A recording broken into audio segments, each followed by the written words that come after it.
issue but upon probable cause. The Fourth Amendment reads, the right of the people to be secure in their persons, houses, papers, and effects against unreasonable search and seizures shall not be violated.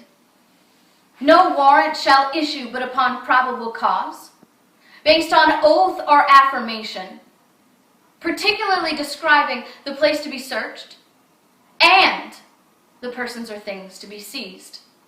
That is a 5-pronged test. There is a very, very important word in that Fourth Amendment, a little word called and. And what that word means is you must have all 5 things present in order to have a reasonable search and seizure. See, we're not guaranteed to be free from all searches and seizures, just unreasonable ones.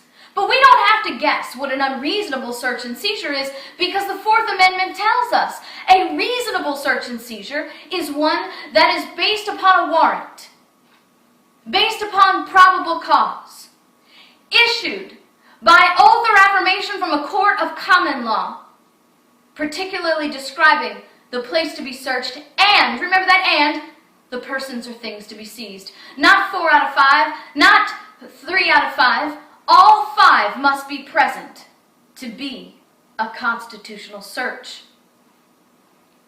But over the years, our Supreme Court has whittled away at our right and our security in our possessions. They have turned the Fourth Amendment into Swiss cheese. Now, something that we have fundamentally forgotten in this country is that the Supreme Court is part of the federal government. You have the executive branch, the legislative branch, and the judicial branch. The judicial branch is the third branch of the federal government.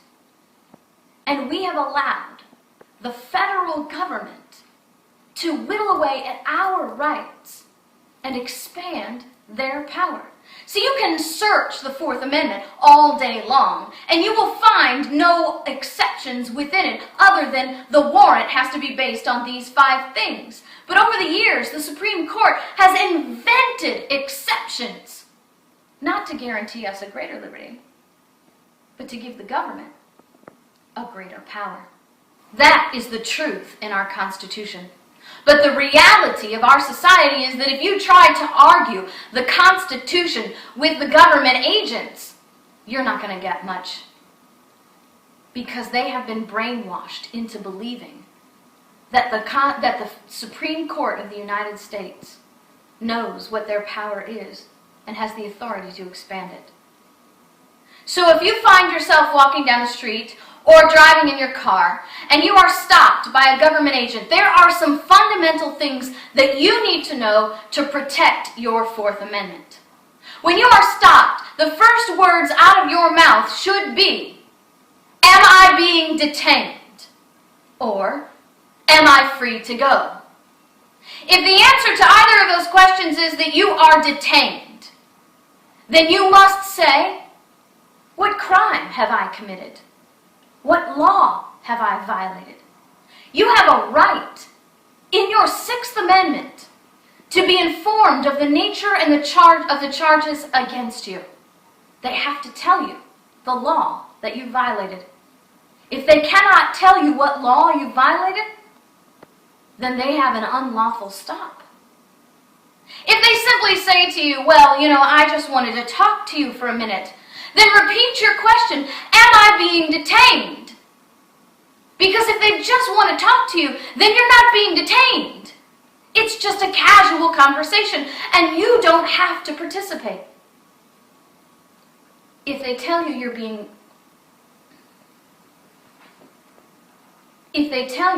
detained, and they inform you of the charges that are against you, the next words out of your mouth must be, I wish to remain silent until my attorney is present.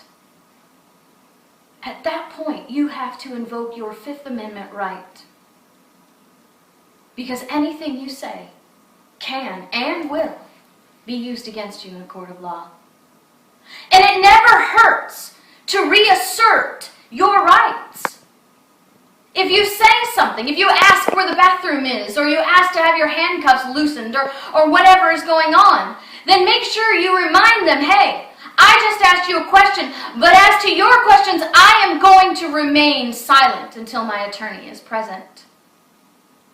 If they tell you you're not being detained, then leave. Simply walk away or drive away.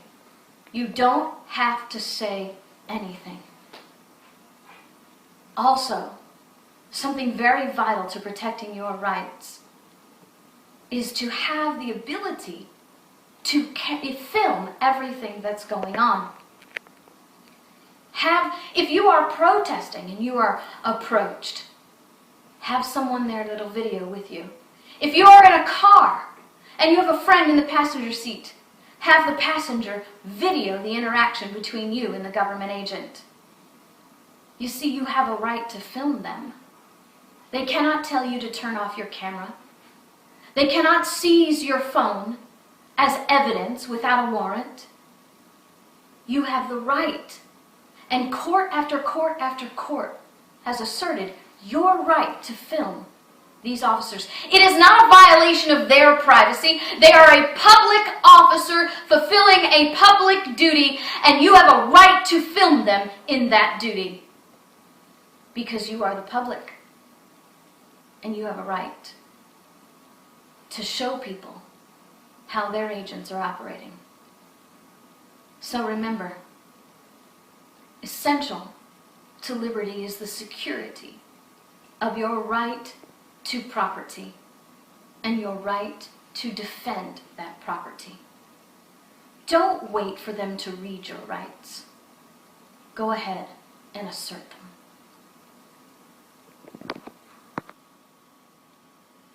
Another important thing to remember, if you are in your home or you're in a car and a government agent comes up to you and asks, "May I search?" your answer must be, "Not without a warrant." You should never give consent to a search. When you give consent to the search, you are giving a government agent carte blanche to search every inch of your property without the review of the court, left to the arbitrary nature of that government agent. So remember, if they come to you and say, "May I search?" you say, "No, you may not without a warrant." But important to remember also is if they have a warrant, never give consent.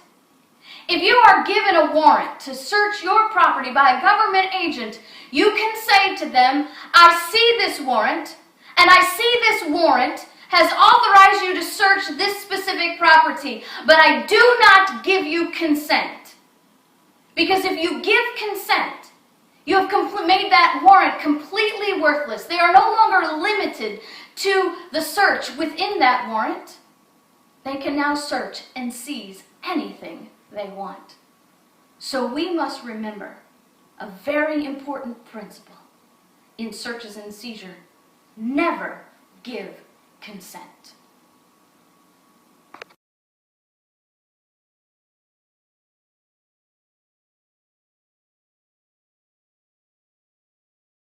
What everyone ought to know about their Fourth Amendment. The right of the people to be secure in their persons, houses, papers, and effects, against unreasonable searches and seizures, shall not be violated, and no warrants shall issue, but upon probable cause, supported by oath or affirmation, and particularly describing the place to be searched, and the persons or things to be seized. Reasonable versus unreasonable searches and seizures. The five must have elements of a reasonable search. The main point is that we are not free from all searches and seizures, only unlawful ones. All five of the following elements are present for that search. 1. A proper warrant. The search and/or seizure is illegal if there is no warrant. 2. Based upon probable cause. There must be probable cause that a law has been broken or violated. 3. Supported by an oath before a common law court. The warrant must have been issued by a common law court. 4. Particularly describing the place to be searched. If there is no description, then they can search anything. No limits. This is why you never consent. See below. 5. The persons or things to be seized. Again, same here. If there is no description, or if you give consent, then all bets are off. They can seize anything. Never give consent. There are no other exceptions to your right to property within the Fourth Amendment. All searches and seizures that do not have all 5 elements present are in violation of the Fourth Amendment, and therefore in violation of your constitutionally recognized right to be secure in your persons and property. Unfortunately, the Supreme Court has turned the Fourth Amendment into Swiss cheese by creating numerous unconstitutional exceptions. It will be very difficult to argue the true application of the Fourth Amendment to any government agent who believes he is operating under proper legal power. That being said, here are some things you need to know. Never give permission for a search. Even if there is a warrant, you are not required to consent to any search. If there is a warrant and you consent, then the government has your permission to search all property, even those not listed in the warrant. If you are shown a warrant, you should say, "I see your warrant," and you will search based upon that limited warrant, but you do not have my permission to search or seize any item. If there is no warrant, never give permission. It never hurts to repeat the words, "You do not have my permission to search." Never volunteer information. If you have been stopped in a car or on the sidewalk, one simple statement will make all the difference. Am I being detained or am I free to go? If you are not being detained, simply walk away, drive away. Say nothing more. If you are being detained, then the only thing you should do is tell the officer your name. If you are driving, present your driver's license and say, "What law have I broken?" Under the Sixth Amendment, you have the right to be informed of the accusations against you. The only other thing you should say is, "I wish to remain silent unless I have an attorney present." And then, no matter what, do not speak, unless you are repeating your desire to remain silent. PDF download. Click to download, print, copy and share the Liberty First Fourth Amendment fact sheet. Also, please leave any questions or comments below in the comment box. Let us know if we missed anything. We read and reply to all comments every day. Bless us in liberty. Hall. Book JPGPS, your got the fact sheet. You're watching this video and you know, or beginning to know and feel how knowing your rights can help you defend your rights and transform you into a powerful defender and promoter of liberty. That's why you're going to love this special sovereign duty offer I'm going to share with you in the next couple of days. You'll learn how the Constitution gives us the framework to overcome tyranny. You'll learn about the Bill of Rights and the roots of liberty, and you'll be able to join with others